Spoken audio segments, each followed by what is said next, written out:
दोस्तों, हम अपने इंडियन कल्चर में इन जनरल हम लोग लंच के समय राइस खाते हैं और डिनर के टाइम में रोटी खाते हैं। बट किसी को खुदा न खास्ते अगर डायबिटीज़ हो जाती है तो उस केस में हम लोग राइस खाना बंद कर देते हैं क्योंकि शुगर बढ़ जाती है और फिर ब्रेकफास्ट, लंच और डिनर के टाइम एक लिमिट में दो रोटी ही खाने लगते हैं, क्योंकि ये हमारा मानना है कि राइस से शुगर बढ़ जाती है। तो इसमें मेरा क्वेश्चन है कि क्या गेहूँ की रोटी खाने से शुगर कम हो जाती है? अगर कम नहीं होती है तो फिर राइस को ही क्यों ब्लेम दें? इस केस में हम लोगों को दोनों को बंद कर देनी चाहिए।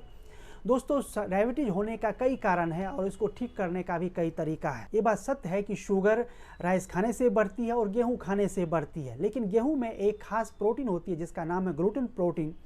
यह ग्लूटेन प्रोटीन कुछ लोगों को, खास करके बच्चों को, यह इन्फ्लामेशन काज करती है जिसका सिम्टम्स विजिबल होता है।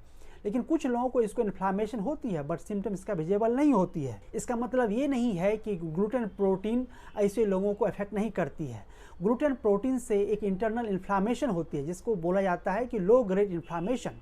इस लो ग्रेड इन्फ्लामेशन से हमारे बॉडी में इंटरनल ऑर्गन्स पे विसरल फैट डिपॉजिट हो जाती है और उस विसरल फैट से कहीं न कहीं हमारा ऑर्गन भी डैमेज होने लगती है, हमारा मेटाबॉलिज्म स्लो हो जाती है और पेंक्रियाज भी इससे अफेक्ट होती है। और यही कारण है कि गेहूं की रोटी खाने के बावजूद भी, मेडिसिन लेने के बावजूद भी हमारा शुगर लेवल कंट्रोल नहीं होता और स्लोली ग्रेजुअली ये हमारे इंटरनल इन्फ्लामेशन इतनी बढ़ जाती है, फिर ये काफ़ी कॉम्प्लिकेशंस हो जाती है।